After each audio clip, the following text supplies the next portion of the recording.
Hello, my name's Tracy and I'm one of the college team here in Sydney. And today I'm going to have a conversation with Amelia Dubuck, who is one of our wonderful Hillsong College graduates.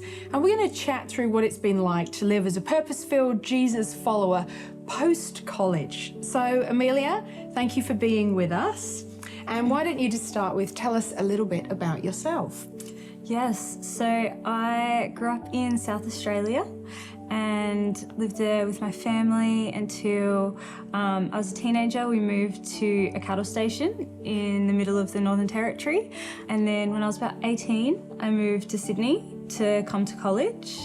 And yeah, came to college and I've been here ever since. Okay, fantastic. So you grew up on a cattle station in the Northern Territory and you decided at 18 to come to college, which is pretty early. So I'm guessing were you brought up in church? Yes, okay. I was, yeah. Growing up, when we lived in South Australia, we went to a church, which I really loved. We were a big part of that. And then when we lived remote on the cattle station, we couldn't access a church every week. So we had a mountain, which we called Prayer Mountain, and we used to climb up it every Sunday and have church at the top of the mountain. Amazing. And then climb back down and get on with our day. Oh, wow, that's awesome. Yeah. And then you moved to Darwin, and your family is part of our Hillsong Darwin campus. Yes. Yes. Yeah, my family, they're a part of Hillsong Darwin. And yeah, me and my sister and my family were a part of the city campus. Down here in Sydney. Yeah. Fantastic. So you obviously made a decision, even though you had been brought up going to church or going up the mountain, to be a Jesus follower, to be a disciple of Jesus.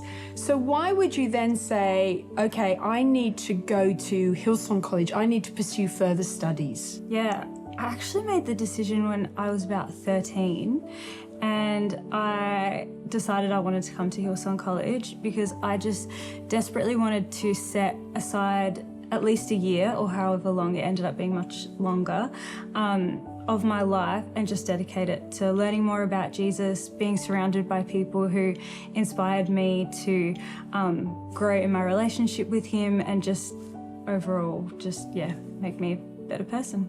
So post-college, you're now on staff for Hillsong Church. Tell us what your role is and what you do. Yes, I work for City Care, where I'm a community worker, so I get to be involved in all of our programs that we run, things like Shine and Playgroup, Safe Spaces, and then also our campaigns like Love Thy Neighbour and Kilo of Christmas.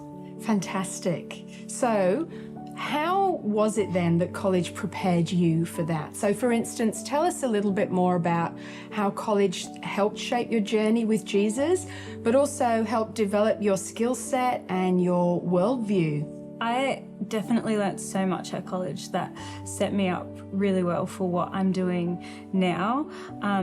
Really practical things like how to lead people well, how to communicate effectively.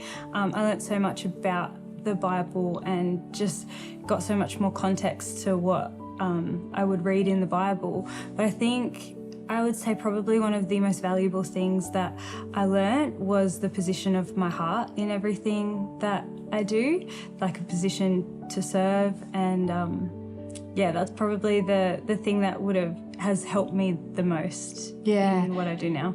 Yeah. Were there any particular sort of biblical principles or values that were foundational then to things like that really helped to develop that and for you to see serving and to see the community as you do?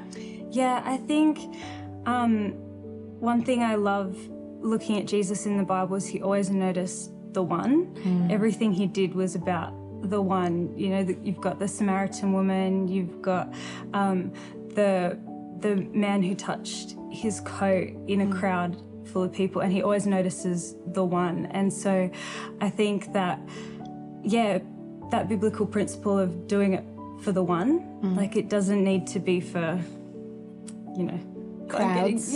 Not the crowds. It's about impacting the one and then the ripple effect effect that will then have from there. And we've been talking about how we want that ripple effect to be ongoing. We want it to be lasting. We want it to be sustainable.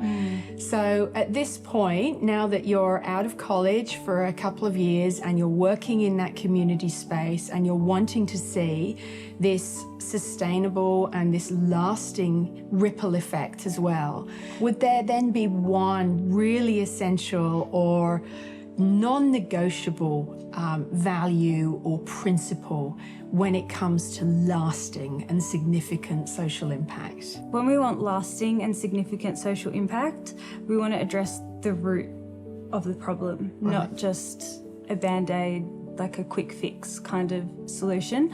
So I think actually researching is so important, and whether that be partnering with other organisations, but just really understanding what, like the context of the environment that you're in and what the need is.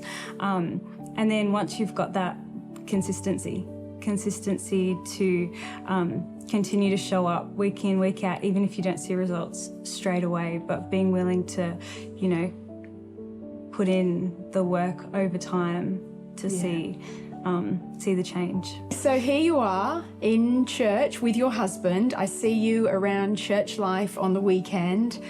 You guys met in church, and you clearly have a revelation about the importance of being planted in a healthy church environment.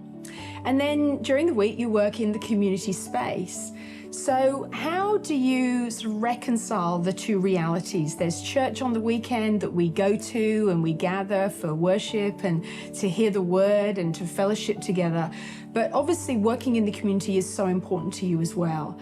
So how does that work? The church being able to connect to the community beyond itself? Yeah, 100%.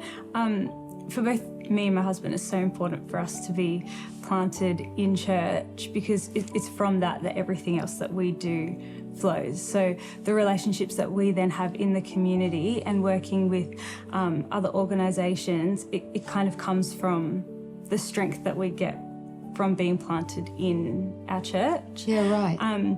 But I think it's so important for the church, I mean, it's one of City Care's core values to partner with other organisations who are already on the ground. And I think that when we do that, the impact we can have it's huge, because these people are on the ground. They know the context of the community that they're in. They have relationships with people. And when we can come alongside them and really show that we're allies, we're not trying to, you know, come in and be a hero, but rather we're trying to, you know, empower them and, you know, hear what they have to say and yeah, you've talked about that before, about amplifying their voices. Yes. Not thinking that we've necessarily got everything to say on that, or every idea of ours is going to be the perfect idea. Like, they've been on the ground, they've been doing the research, they know how to amplify voices on the ground as well.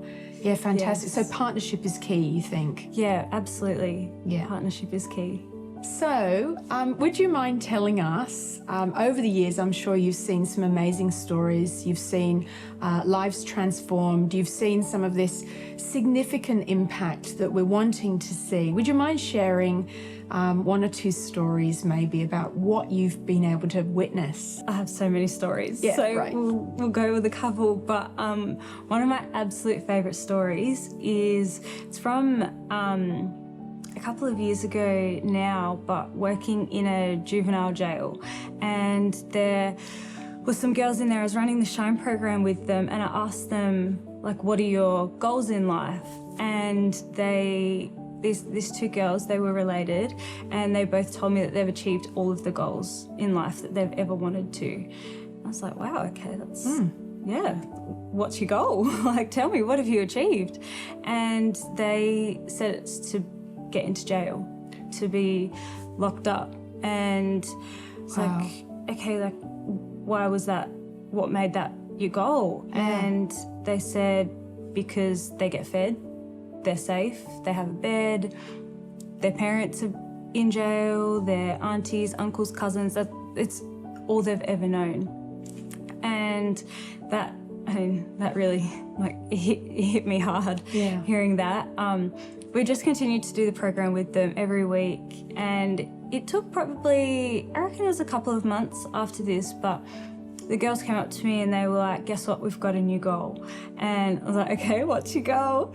And they were like, we want to get out of jail and we want to stay out and we want to get a job. That's our goal. We think there's more for us, and you've shown us that there's more for us in life. And wow. This was a couple of years ago, and these girls, they still call up the centre regularly to say, hey, it's us, we're still out, we haven't come back in. Obviously what you invested worked for not just a week or a month, but over time it has proven significant and lasting, and they recognize it too, because they take the time to make that phone call and say, hey, we're still out. That's so good. Yeah, it's really beautiful, and it just shows how, like, I love that story because it's not even finished here, you know, like when they do have kids one day, those kids will grow up seeing that their parents were able to stay out of prison, which is, I think, amazing, and that's, you know, it becomes a generational reality as well, multi-generational. That's so good, so good. Any others? I love this. Yeah, I know, it's good, eh? One that I think was quite sweet is, so another girl in jail, and she had been in there for quite a long time. This was maybe, I worked with her for I think 4 years in there, so it was over a really long period of time. And we'd have a lot of conversations about how important it is to have healthy community, healthy friendships, and because they, you know, often influence us. And it wasn't until, after this 4-year journey that this girl said to me, only because you guys have come in every week, I actually know what it looks like to have a good friend now. It's like we'd hear stuff like, you need to have good friends, you need to choose your friends carefully, but we had no idea what a good friend looked like. Wow. They're like, now we know how to choose our friends because we've seen how you guys treat us. And that's that consistency that you were talking about beforehand as well. And you've seen it bear fruit. Yeah. And it really, really matters. Keep showing up. Yeah, 100%. Because it's not always quick. It's not always instant, the results. Right. It takes time and work, but it's amazing when you get there. Okay, so you were just talking about 4 years. I was just doing the maths and thinking, well, that hasn't been for as long as you've been on staff, because you haven't been on staff that long. So you must have started serving when you were in college, is that right? Yes. Okay. Yeah, I did. So it was in college that you started to try different ministries and you found your fit. Yeah, amazing. Yeah, definitely. In college, I was quite involved in city care in college. I was involved in a few different areas of church life, but I really loved what city care did. That's cool. Okay, and let's talk a little bit more recently. So if I was to say to you, in the last 12 months, how has God impacted you in terms of what he's been talking to you about, how he's been working in your life? Because of where you're now positioned in life, you're planted in a healthy church community, you find yourself in a position to make this significant and lasting social impact. But how has God been working in your life? I want to keep having a big impact in the community, but I think to be able to do that, and definitely one thing that God's been speaking to me about is allowing him to, continue to refine me, allowing God to draw out the gold in me, and then, allowing God to draw out the gold in the church, in the church community, and even in the broader communities that we're a part of. Stunning. Thank you so much for sharing. Now, if you had one last piece of advice for somebody who is thinking, I might want to pursue the call of God that's on my life, or pursue the purpose that he has for me as a disciple of Jesus and as a purpose-filled Jesus follower, what might you say to them? I would say something that I heard when I decided to come to college, is that the pain of regret is so much worse than the pain of obedience. And I think that there's always, when you're obedient to the things that God puts on your heart, there is always a sacrifice and a cost that comes with that. But I would so much rather make that sacrifice, then in 10 years wish that I did make that sacrifice. So yeah, just do it. Wonderful. Well, I'm so glad you did. And thank you so much for coming to college. And thank you for being such a wonderful part of our college community. Amelia was in some of my classes. I was thinking of asking her who one of her favorite lecturers might have been. But yeah, thank you for coming. Thank you for staying. Thank you for sowing into community even when you were a college student, and for continuing to do that as well.